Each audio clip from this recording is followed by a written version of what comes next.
Assalamualaikum warahmatullahi wabarakatuh.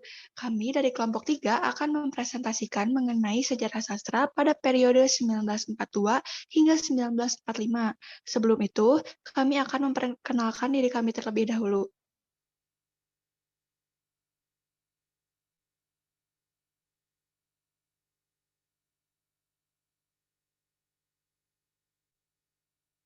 Baik, yang pertama ada Hawani Krustin dengan NIM 2109220, lalu ada Katarina Wa dengan NIM 2109223, dan juga ada Rahmi Adelia Putri dengan NIM 2107250, dan ada saya, Sylvia Zahra dengan NIM 2108528. Selamat menyaksikan.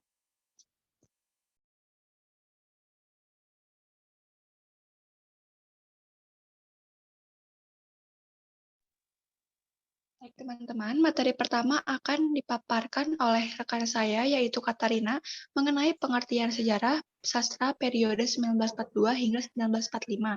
Kepada Katarina, waktu dan tempat dipersilahkan. Baik, terima kasih Sylvia atas kesempatannya. Saya akan menyampaikan pengertian dari dua bidang. Yang pertama yaitu bidang politik. Nah, dalam bidang politik sendiri, periode ini mencakup tokoh-tokoh masyarakat yang aktif berperan dalam perjuangan merebut dan mempertahankan kemerdekaan sekitar tahun 1945. Angkatan 45 dalam pengertian ini memiliki organisasi dan kepengurusan sendiri sejak dari pimpinan pusat sampai pada cabang-cabangnya di daerah tingkat 2 di seluruh Indonesia. Nah, yang termasuk daerah tingkat 2 atau yang biasa disebut dengan DATI 2 ini adalah kabupaten atau kota media.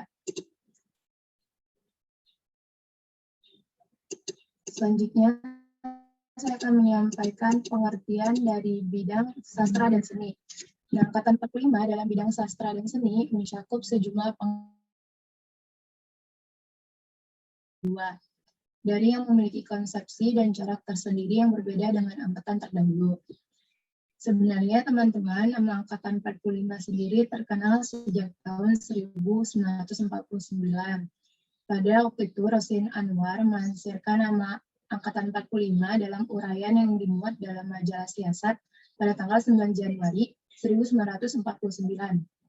Sebelum itu, masyarakat atau orang-orang biasa menyebut angkatan tersebut dengan berbagai macam istilah, yaitu Angkatan Kemerdekaan, Angkatan Hairil Anwar, Angkatan Sesudah Perang, Angkatan Bambu Runcing, Angkatan Kebebasan, dan lain sebagainya. Seorang sastrawan yang berhasil mempertegas Angkatan 45 dan banyak berjasa adalah Habib Yasin. Dia berhasil memberikan keterangan tentang seluk-beluk angkatan itu dan memberikan uraian tentang kepeloporan Hairil Anwar dalam angkatan tersebut.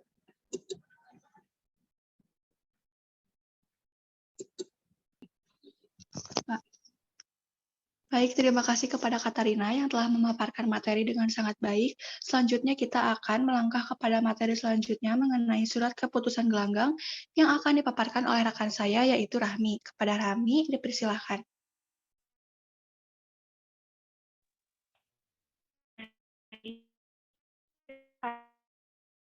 Kesempatannya, sini saya akan menjelaskan mengenai surat keputusan gelanggang.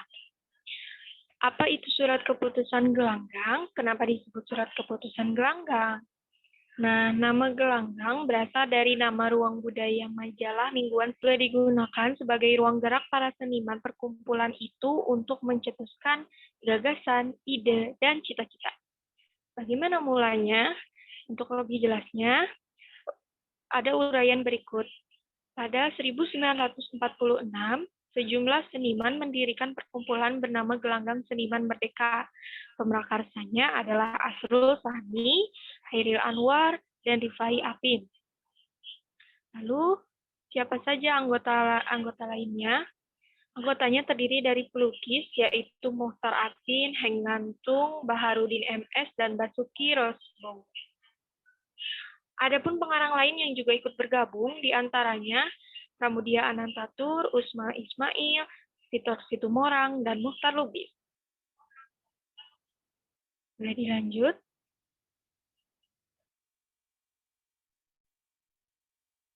Nah, tujuan Perkumpulan ini, sebagaimana ditulis oleh Yudhoyono Indonesia tahun 2000, adalah mempertanggungjawabkan dan mempersubur cita-cita yang lahir dari pergolakan pikiran dan ruh, serta memasukkan cita-cita dan dasar itu ke dalam. Sementara laman ensiklopedia bahwa yang melatar belakangi lahirnya kelompok ini adalah untuk lepas dari ikatan-ikatan atau pengaruh-pengaruh dari angkatan sebelumnya, dan juga pihak penguasa yang mereka anggap munafik dan memasung kreativitas seni. Kemudian, Rosian Anwar menyebut kelompok ini sebagai Angkatan 45. Namun, seperti ditulis oleh Yudhoyono KS dalam bukunya yang lain, tidak semua pihak sepakat dengan penamaan ini. Sebagian ada yang keberatan karena ada yang pro, karena penamaan Angkatan 45 seolah-olah menumpang pada kepahlawanan para pejuang bersenjata. Sementara ada pun yang mendukung berpendapat bahwa berjuang di bidang kebudayaan tak kalah penting dari perjuangan bidang senjata. Nah, selanjutnya,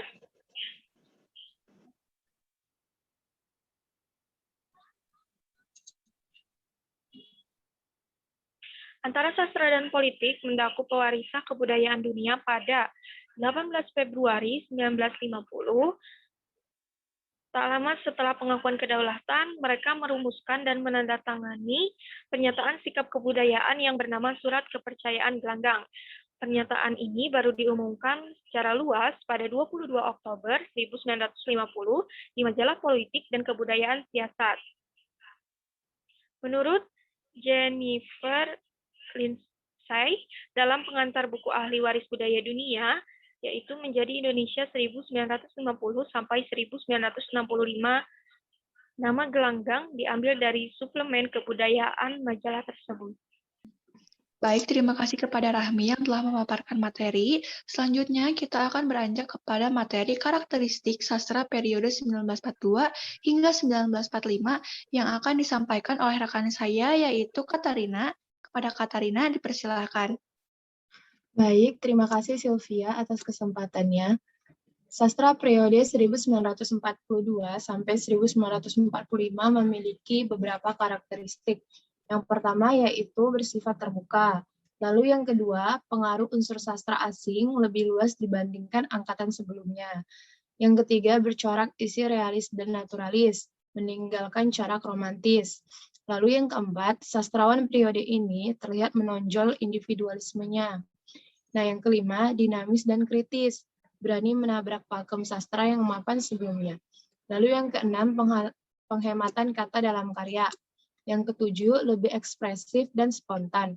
Dan yang terakhir, terlihat sinisme dan juga sarkasme. Baik, terima kasih Katarina. Teman-teman, kita telah menyimak materi mengenai pengertian dari periode sastra, juga mengenal tentang surat keputusan gelanggang, dan juga telah menyimak mengenai karakteristik periode sastra pada periode ini, yaitu 1942 hingga 1945. Selanjutnya, kita akan menyimak pemaparan materi mengenai tokoh periode 1942 hingga 1945, dan juga karyanya yang akan disampaikan oleh Hawani. Kepada Hawani, dipersilakan. Baik, terima kasih Sylvia. Di sini saya akan menjelaskan atau memaparkan beberapa tokoh yang ada pada periode 1942 sampai 1945, beserta dengan karyanya. Yang pertama ada Umar Ismail. Umar Ismail adalah seorang sutradara film, sastrawan, wartawan, dan pejuang Indonesia yang berdarah Minangkabau. Beliau lahir pada 20 Maret 1921. Karya sastra yang dihasilkan antara lain Puisi Kita Berjuang, drama sedih dan gembira, cerita pendek Pancaran Cinta dan Gema Tanah Air, dan adapun karya sastra lainnya yang tidak bisa saya sebutkan semua. Yang kedua ada Rosihan Anwar. Rosihan Anwar lahir di Padang pada tahun 1922. Ia adalah seorang wartawan yang terkenal sebagai pengarang sajak dan cerpen. Sajak-sajaknya melukiskan perasaan dan semangat pemuda, sedangkan cerpennya melukiskan kekalutan jiwa pemuda karena keraguan janji-janji Jepang. Nah, karya sastra yang dihasilkan antara lain cerpen Radio Masyarakat, Puisi Lahir dengan Batin, Puisi Bertanya, dan lain-lain. Yang berikutnya ada Amal Hamzah. Amal Hamzah lahir di Binjai pada tahun 1922. Ia adalah adik dari Amir Hamzah. Nah, sajak-sajaknya ini terpengaruh oleh kakaknya. Karya sastra yang dihasilkan antara lain Sajak Melaut Berciku, kumpulan sajak pembebasan pertama, Gita Cinta, Topan, Kenangan Hati, dan masih banyak lagi.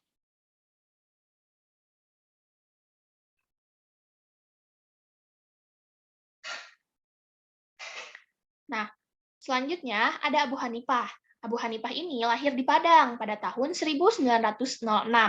Ia adalah kakak dari Umar Ismail. Karya sastra yang dihasilkan diantaranya adalah Lain Topan di Atas, karya sastra yang dihasilkan antara lain Taufan di Atas Asia, merupakan kumpulan drama pada zaman Jepang yang dibukukan pada tahun 1945. Nah, di dalamnya terdiri atas 4 drama, yaitu Taufan di Atas Angin, Intelek Istimewa, Dewi Rini, dan Insan Kamil. Yang berikutnya adalah Abdullah Idrus. Abdullah Idrus ini adalah seorang sastrawan Indonesia yang lahir pada 21 September 1921. Beliau meninggal pada 18 Mei 1979. Nah, beliau ini kerap kali dikenal dengan sapaan Idrus, yang merupakan sastrawan yang terkenal dengan beberapa sastranya yang berupa cerpen. Di antaranya ada cerpen Ave Maria, cerpen Kisah Sebuah Celana Pendek. Selain itu ada novel pula, novel Roma, novel Aki, dan cerpen Kejahatan Membalas Dendam. Nah, yang terakhir ada Hairil Anwar. Hairil Anwar ini cukup familiar ya di telinga kita. Nah, Hairil Anwar lahir pada tanggal 26 Juli 1922 dan meninggal pada pada 28 April 1949. Beliau dijuluki sebagai si binatang jalang. Mengapa? Karena diambil dari bukunya yang berjudul Aku.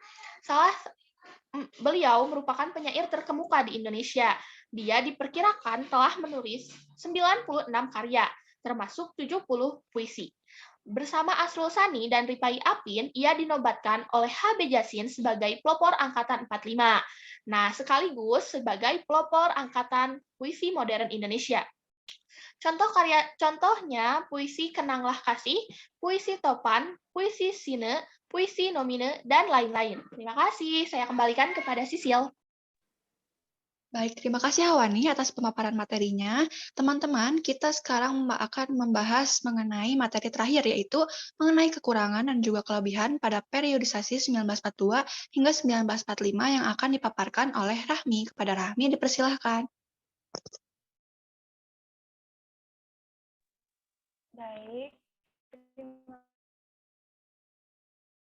menjelaskan mengenai kekurangan pada periode 1942 sampai 1945. Yang pertama, umumnya bersifat patriotik. Nah, sehingga karya sastra yang temanya bukan patriotik tidak begitu dikenal. Yang kedua, tidak mengetahui persepsi pembaca pada masa itu. Yang ketiga, tidak mengetahui kritik. Nah, kritik ini yang biasanya muncul untuk tiap-tiap karya sastra, novel, dan lain-lain. Yang keempat, munculnya penempatan pengarang dan karya sastra pada periode tersebut. Hal ini dikarenakan masih beberapa peran. Yang kelima, ada karya sastra yang kritikan untuk pemerintah pada masa itu tidak diterbitkan, jadi tidak populer pada saat itu. Yang keenam, nah pada masa sebelum kemerdekaan banyak karya sastra yang diperkembangannya. Kemudian karya sastra yang tidak berbahasa nasional atau berbahasa daerah tidak dimasukkan dalam periode ini. Atau tidak. Selanjutnya, saya akan membahas mengenai kelebihan pada periodisasi 1945. Nah, yang pertama itu, karya sastra Angkatan 45 masih populer pada masa itu hingga saat ini. 2, memudahkan pembaca selanjutnya untuk melakukan penelitian atau pencarian karya-karya sastra yang ada pada periode ini. Yang ketiga, banyak karya sastra yang menumbuhkan jiwa kebangsaan dan rasa nasionalisme atau biasa kita kenal dengan cinta tanah air. Yang keempat, pada periode ini banyak pengarang yang sudah berani mengakhirkan karya-karya sastra yang bebas tidak terikat konvensi.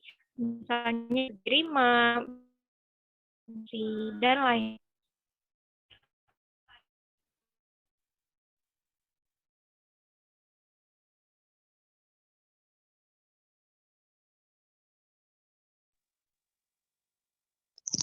Baik teman-teman, kita telah menyimak mengenai paparan materi periode sastra pada tahun 1942 hingga 1945. Nah, mengenai kesimpulan dari pemaparan materi yang telah dipaparkan tadi. Jika ada pertanyaan, boleh disampaikan pada kolom spot. Terima kasih.